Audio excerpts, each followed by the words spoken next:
Hey guys, hope you're all doing well. Today I'm going to start our new unit, and our new unit is on interest and depreciation. So to kick us off, we're going to start off by talking about percentage increase or decrease.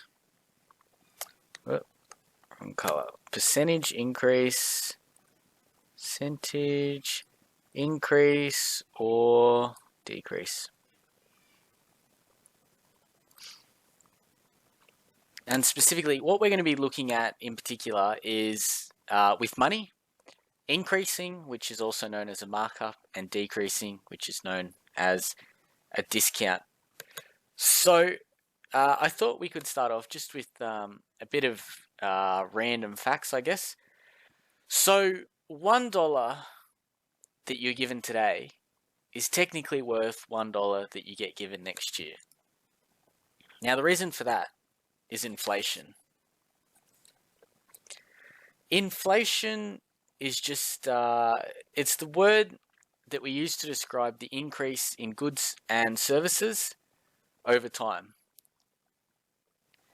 So what happens is, as our goods and services go up in price, the unit of currency that we use, which is of course the Australian dollar, goes down in value.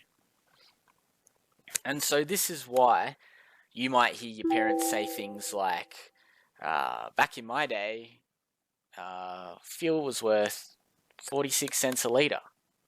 Now, I've spoken to people who have said that never in their lifetime did they ever think that fuel would go higher than $1 per litre. And now I think we get up to like $1.50 or something for petrol. So the reason behind this is inflation. Now, I came across a meme that I wanted to share with you guys. And this is it. So I'm going to put on my best old man voice here. As a boy, I could go to the store with $1 and come home with 5 potatoes, 2 loaves of bread, 6 eggs and cheese. You can't do that nowadays. Too many security cameras. Alright, so that was a bit of a joke. I can't even take credit for it. It wasn't an Eastie original. But I just sort of thought it was a good meme to kind of get the ball rolling and thinking about that, yes, this is something that old people say. And yes, it is a thing that once upon a time, things were just cheaper. So I know my parents talk about buying lollies and a heap of lollies for like 5 cents. And now you go to the corner store and, they're not 5 cents. So the whole reason behind this is inflation. And while this isn't particularly what we're going to be talking about, it's just a bit of an interesting thing to talk about while we have the opportunity and to branch out from.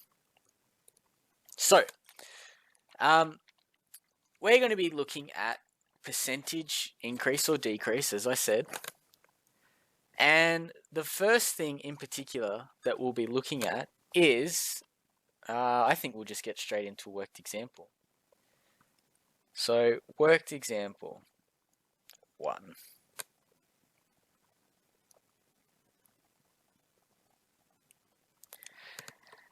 And our first worked example says, calculate 15% of $140, like so. Now, it's important to note that in this particular situation, we're trying to find what 15% of our whole amount of money is. So our final answer is going to be in dollars. It's not going to be a percentage or anything like that. It's going to be in dollars. So the way that we do that is we have to relate it back to either a decimal or a fraction, like our percentage is expressed as a decimal or a fraction. So if we say 15% of $140 is equal to 15% is 15 over 100. Of sort of implies that we're multiplying, and we've just got $140. So 15% of $140 we could write as 15 over 100. We could also write it as, I'll do it in red, I don't particularly want you to write it in, we could write as 0.15 times by $140. Or we could even write it as 15% times by $140, and we could put any of those in our calculator and we'll get the same answer. So what we'll get here, we chuck that in our calculator and we get an answer of $21. Now this idea is what we're going to build from when we're looking at increasing and decreasing a value. So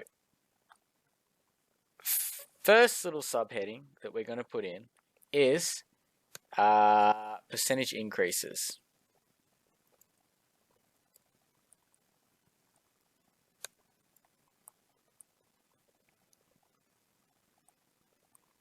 Now percentage increase is also known as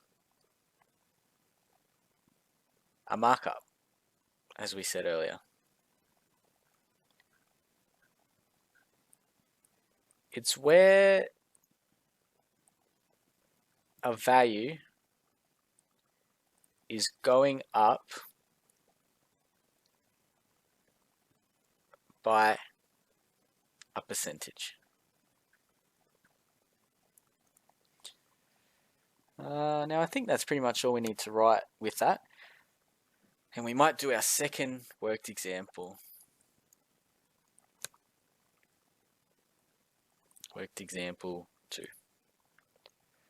So we've got a shop attendant has to label items with price tags. If the shop normally increases prices by 15%, what price should he put on the label of an item that the shop bought for $55? Now, I will say that this is a pretty good real world question, because if you ever own your own store or something like that, or you work for in retail in some capacity, what happens is that whoever's managing ordering the stock, so let's pretend we're talking about a clothes shop and we're talking about a shirt that's been ordered, and a shirt's been ordered for $40. Now if that store turns around and sells that shirt for $40, it's just crazy. There's no money made. So you might as well not even be in the equation. Whereas, let's say that shop has decided that they want to mark everything up by 10% from what they buy it on. That means that everything that they sell will have a 10% profit attached to it. So this $40 shirt would be sold for $44, which is a profit of 10%, or $4. So, the point I'm trying to make, very real world applications tied in with this. So I'll write that out. A shop attendant has to label items with price tags.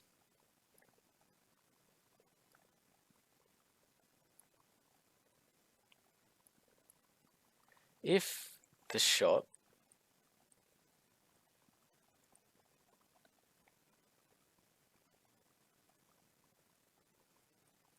normally increases prices by 15%, what price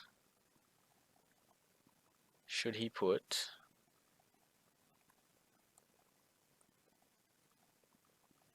on the label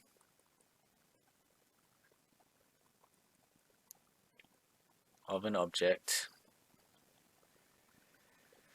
the shop bought for $55? Alright. There is our question.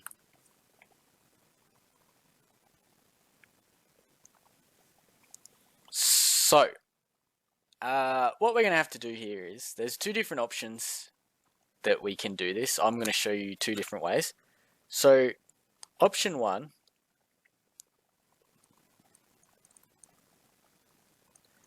is where we're going to break it down. We're going to work out what 15% is. And then when we think about it, if we're increasing the prices, it means it's going to go up. So we're going to add whatever 15% is of this product to our original price. So first thing we're going to do, 15% of $55 equals, it's going to be 15 out of 100. Remember, you can write that as 0.15 or 15%, whatever you want, times by 55. You're going to put that in your calculator and you're going to get an answer of $8.25.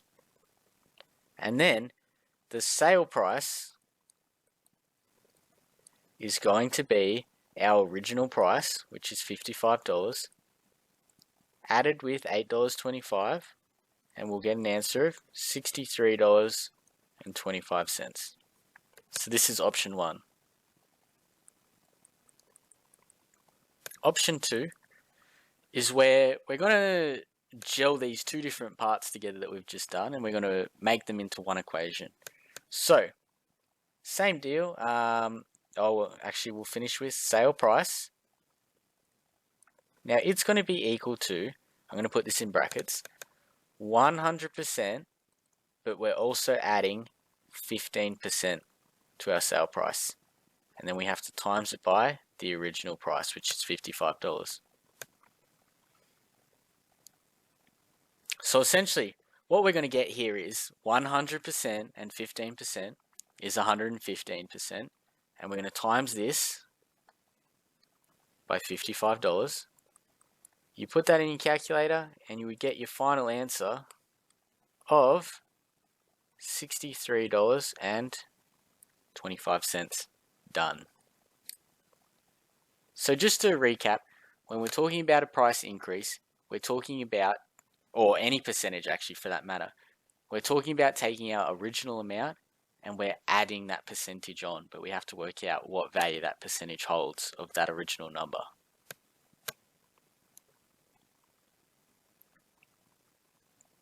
So next up, we're going to have discounts.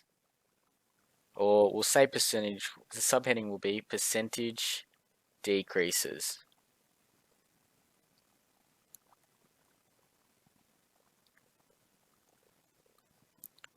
To percentage decreases. So we'll say this is also known as a discount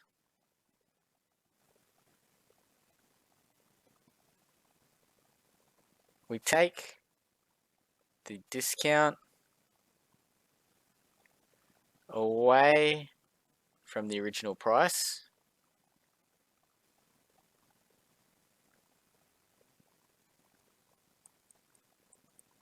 to find the sale price.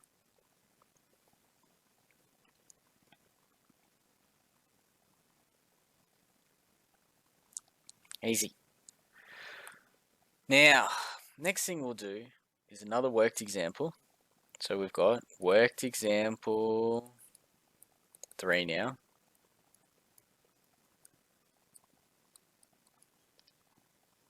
And worked example 3 says, a pair of running shoes normally sells for $129, but this week is being offered by the local shoe shop at a 20% discount. What is the sale price? So, a pair of running shoes normally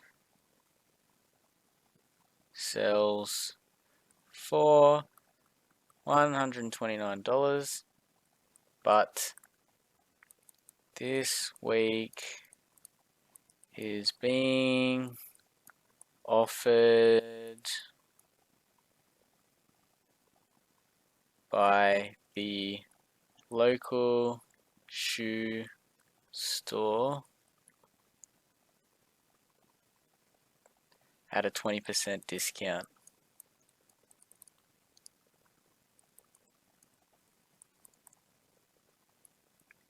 What is the sale price of the shoe?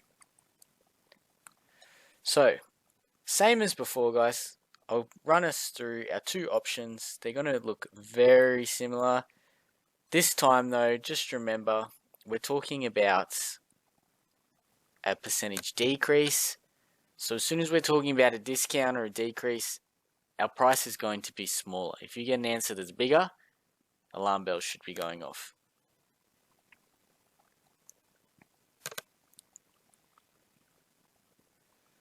Okie dokie. So, first thing we'll do, option 1, we're going to find 20% of $129. So that is 20 out of 100 times by 129. Put that in your calculator and you're going to get an answer of $25.80. And then our sale price, so this is what the customer buys it for, will be the original price, $129, take away 20% of $129, $25.80, which is $103.20. Done. Now, our second option is very similar to the first one. So what we're going to do is, very similar to the other example that we did, second option. We're going to say sale price is equal to 100%, but this time we're not adding on, we're taking away 20%. And we times by our original value. So 100% take away 20% leaves us with 80% times by $129. And 80% times by $129 is $103.20, just like before. So that's all I'm going to cover in this first lesson. Our next lesson is going to be on goods and services tax and some profit and loss. So hopefully, guys, you found this fairly easy. This is another bit of a recap of stage 5. Just looking at percentages and how, given a percentage increase or decrease, we can work out what the value of something will be. See you next time.